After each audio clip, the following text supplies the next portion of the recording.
Hi, this is Rick for EDU Mobile. Today we're going to talk about an important design pattern for Android applications called ModelViewController.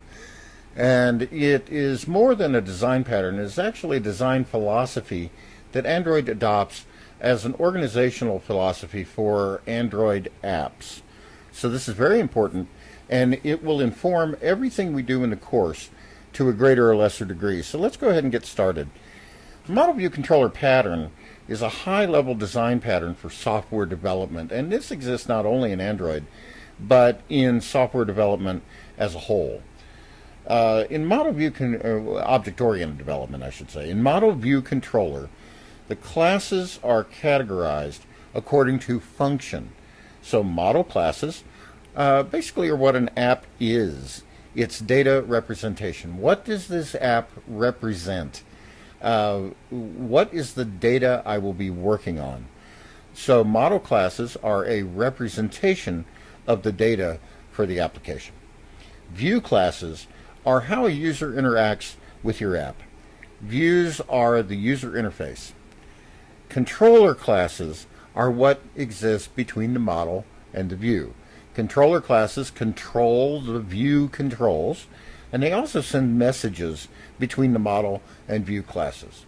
So let's look at this in a little bit more detail. And I want to start with the controller. A controller will instantiate the view, and it will handle all user interaction with the view. It will set label text, it will handle view events, and so forth. So everything that happens on the view is done to a greater or lesser extent by the controller. The controller also instantiates the model, and it passes messages from the view to the model and from the model to the view. The important thing here is that the model and view don't communicate directly with one another. They always communicate through the controller. In Android, controllers are really the activities, not the layout XML that goes with the activities, but the activity class itself is a controller.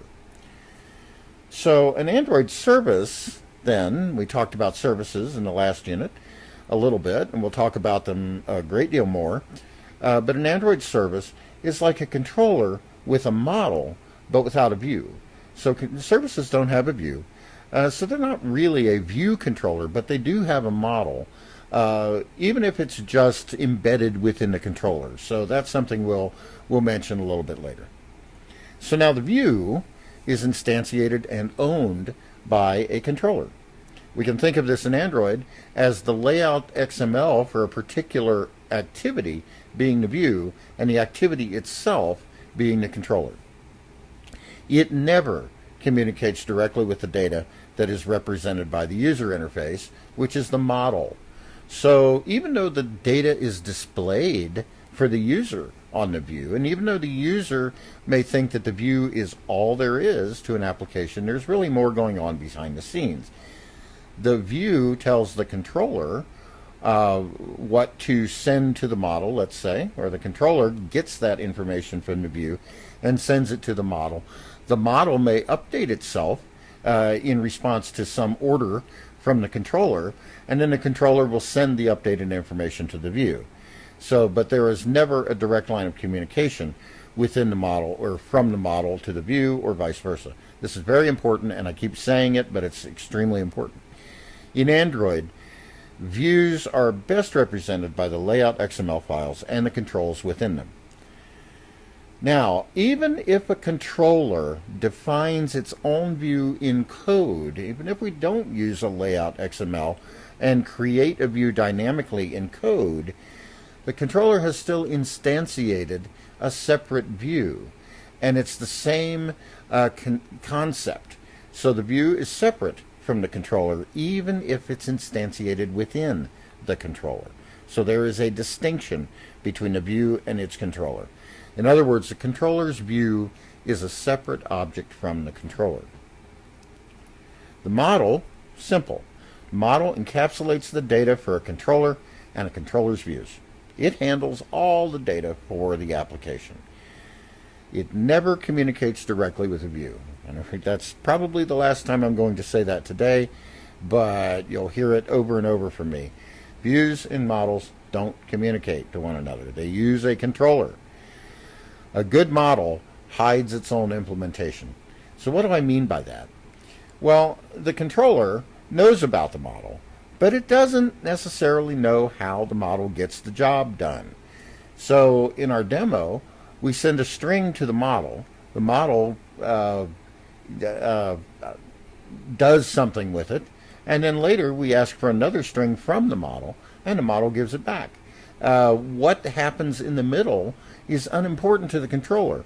The controller knows what it wants. The model is the thing that implements the action that the controller wants.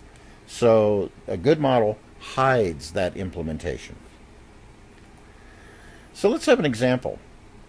This example is very simple. It's adding an element to an array. So we assume that a view has a text control that allows a user to enter a string, and the view also displays a list of strings somehow that have already been entered. So let's look at the steps that have to happen. So first of all, the user enters a string. And let's say that already in our list we have hello there, and now the user has entered Android. The controller says, hey, that's new. I want that. And so the controller gets the string. The third step, the controller sends the string to the model.